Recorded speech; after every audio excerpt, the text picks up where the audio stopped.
crois que c'est une entité qui fait partie des systèmes démocratiques. C'est un espace, comme son nom l'indique, un environnement qui est à la fois physique, virtuel ou même légal, qui est mis en place et qui permet justement aux habitants d'une communauté, d'une nation, d'exercer librement leurs droits d'association, leurs droits d'expression, leurs droits de réunion pacifique ou de manifestation pacifique. Je dirais aussi que c'est l'espace qui permet à la société civile justement de déployer librement ses fonctions de veille et de contrôle de l'action publique. Et ainsi défini, je me permets d'ajouter, ainsi défini, vous comprenez que c'est dans un système véritablement démocratique qu'on peut bénéficier d'un espace civique suffisamment ouvert pour permettre aux différents acteurs d'exercer librement leur action.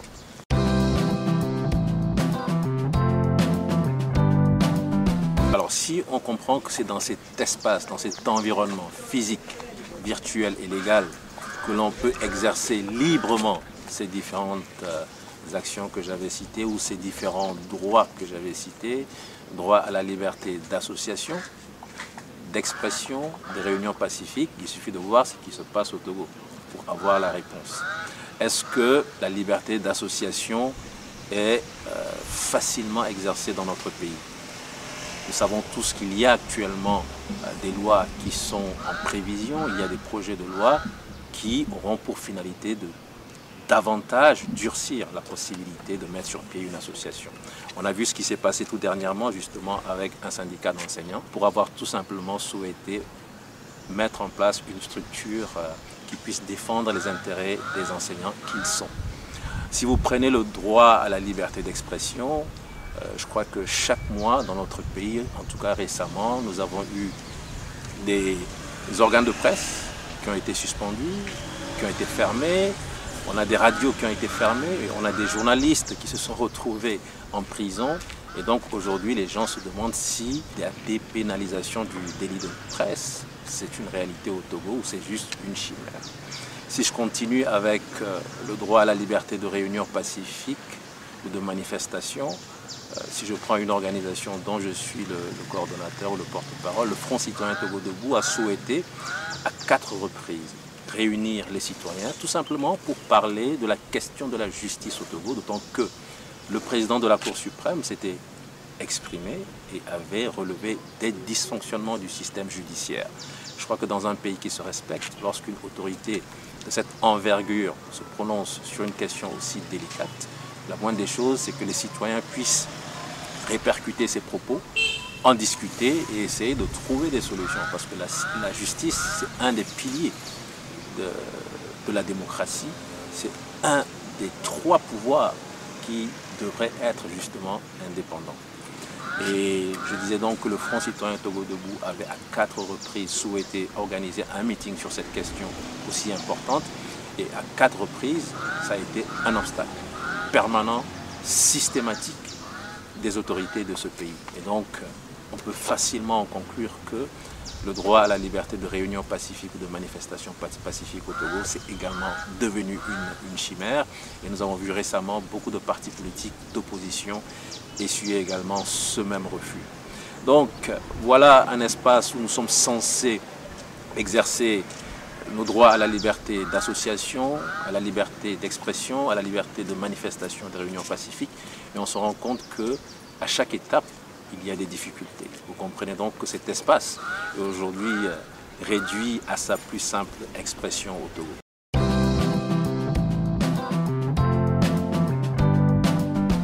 Il ne faut surtout pas baisser les bras, il ne faut surtout pas abandonner la lutte, il faut poursuivre sur chaque terrain où il y a la possibilité de poursuivre la lutte. Je pense que la société civile doit être présente.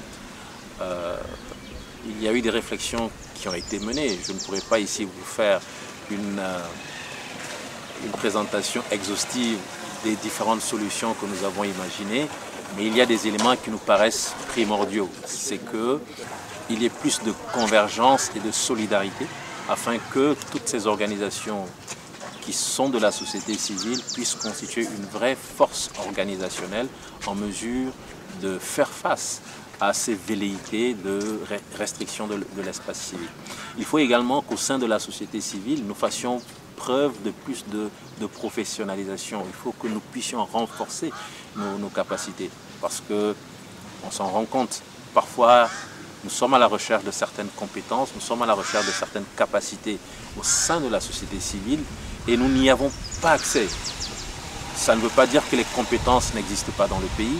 Ces compétences existent, mais souvent, les personnes ont peur justement de s'investir dans ce combat. Et les personnes qui acceptent faire le pas vers la société civile pour mener justement cette lutte n'ont pas parfois, n'ont pas toujours les compétences requises. Donc il est important que ceux qui veulent s'engager, qu'on puisse les former, qu'on puisse leur donner plus de compétences pour justement faire face à la lutte et apporter vraiment la compétence qui va permettre d'améliorer la stratégie en termes de plaidoyer, la stratégie en termes d'assistance juridique. Parfois, on a besoin de monter de bons dossiers pour aller vers les rapporteurs des Nations Unies, pour aller en justice, et ce n'est pas toujours évident. Voilà, donc je dirais, il faut beaucoup plus de solidarité entre les organisations de la société civile, il faut renforcer nos compétences, mais il faut également exploiter toutes les possibilités qui existent, aussi bien au plan national qu'au plan international. Parce que vous prenez tous les mécanismes qui existent au niveau des Nations Unies, l'examen périodique universel et d'autres mécanismes. Je pense que ce sont justement des situations qui ont été mises en place pour soutenir des situations comme celle que nous vivons au Togo, où la société civile a besoin d'avoir des circuits, des mécanismes pour aller dénoncer ce qui se passe et bénéficier de soutien afin de renforcer la lutte au pays.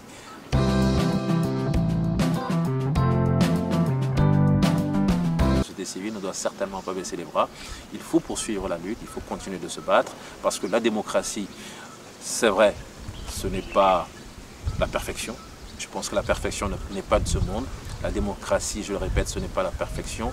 Mais je crois qu'aujourd'hui, c'est quand même le meilleur système pour permettre aux citoyens de s'épanouir et de s'investir pleinement pour développer leur pays, développer leur nation. Et donc, il est inconcevable que nous puissions, nous tous, être dans un même espace géographique et que certains profitent des ressources de tous. Certains, comme l'avait dit le chef de l'État, dans une petite minorité, profitent des largesses que la nature nous a données au Togo. Il faut faire en sorte que tout soit désormais inclusif dans ce pays, aussi bien la politique, l'économie, également le social, qu'on puisse tous avoir le sentiment d'être des Togolais à part entière et que ceux qui dénoncent ne se retrouvent pas coincés dans un espace totalement restreint, tandis que les autres se disent « nous sommes du bon côté du système politique et nous devons profiter au maximum des ressources de ce pays, profiter au maximum des finances de ce pays et faire en sorte que la justice devienne une justice instrumentalisée, qu'elle ne soit pas indépendante et qu'elle soit au service de certains. Et je crois que c'est inacceptable. Et en tant qu'acteurs de la société civile, nous devons jouer notre rôle de contre-pouvoir et continuer donc de lutter pour que l'état de droit devienne enfin une réalité au Togo.